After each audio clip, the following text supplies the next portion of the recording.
It ends the rush hour with Gus, Jude and Wendell. We threw it open on 133353. Your best prank. Plenty of calls to get through. Mike in Rockdale South. G'day, Mike. Yeah, how are you, mate? Yeah, very good. Tell us your prank. So we're all at the 21st and started about 5 in the afternoon and all on the terps a bit. And it got to about 10:30 at night. Everyone started going to bed. We're all staying in tents on a block of land, doing the right thing, you know. Yeah. And then I got up just after midnight to go to the toilet and thought it'd be funny to zippy tie everyone's tent zips together so no one else could get out and go to the toilet. Very clever. Very that's clever. good. I like this. How did that go? Oh, it went well for me. It didn't go too good for everyone else. Mate. Let's not Very invite Mike good. to the Very next good. time we go out. Let's go to Matt in Bondi. How are you, Matt? G'day, mate. What's the prank? The prank was it's the revenge of the prank.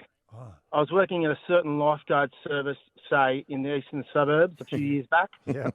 We had a head lifeguard who was very pedantic about his protein shake. He put all the protein shake powder in, berries in, and the very last thing he would put in was the milk. And one of the boys thought it'd be a good idea to put Blue Lou in his milk. This bloke found out who did it, and he was an ex-heavyweight boxer, and nothing happened, and we were surprised. One day we're standing on the water's edge, and the young man who did it starts itching and scratching, and we didn't know what was going on, and so he dives into the water, and he starts itching and scratching even harder after he dives in the water. And back in those days, on this certain beach, we were all in blue and quite dark blue. The head lifeguard had dried out the strings of blue bottles and sewed them into the liner of all his swimmers, all his shirts, and as it got wet during the day, it got itchier and itchier, and we thought it was absolute genius. That is just taking effort. so much strategy. And he said nothing. He said nothing. Beautiful. that's so there you good. go. Let's go to James in Collaroy. How are you, James? G'day, boys. How are you tonight? Good, mate. Welcome to the rush hour. Tell us your prank. Well, years ago at a work Christmas party, our department was asked to sort out the lucky door prize for the night.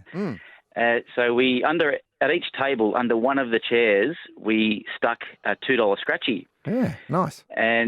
But one of the tables, under one chair, had a fake scratchy that I bought off eBay. And we asked everyone to have a look under their chairs, and people are finding the tickets and scratching away. Oh, I won $2, I won $5. And we watched this one guy who had the fake ticket, and he's scratching away. He's looking at it. He's asked his mate next to him to check it, and he won $250,000, but it was not to be. That's You're a bad person, Yeah, James. you guys aren't going to heaven anytime soon. We love you for that. What about Terry? Finish it off for us, Terry. What was your prank? Hey, boys, feel like a twoies or two? Very That good. was 3 weeks ago, mate. Move on. Mate, have a twoies any Friday night. Exactly. Fair enough. When we were apprentices, we used to work in a big workshop. There'd be a group of apprentices that work there. So every Friday afternoon, the tradesmen used to make us clean the workshop up. So we had one apprentice that would duck off every time. So every one Friday afternoon when he ducked off, we siliconed up his toolbox. Now, we're talking about a big toolbox, about 3 foot long, 2 foot high by about a foot wide, full of tools. We filled it up full of water. Over the weekend, we put it in the meal room in the deep freeze. First thing Monday morning, we come in, put it back on his desk. He's come to open his toolbox. Oh, it was a block of ice. Every tool froze. That's so good. I love it. Nicely done. How good is that?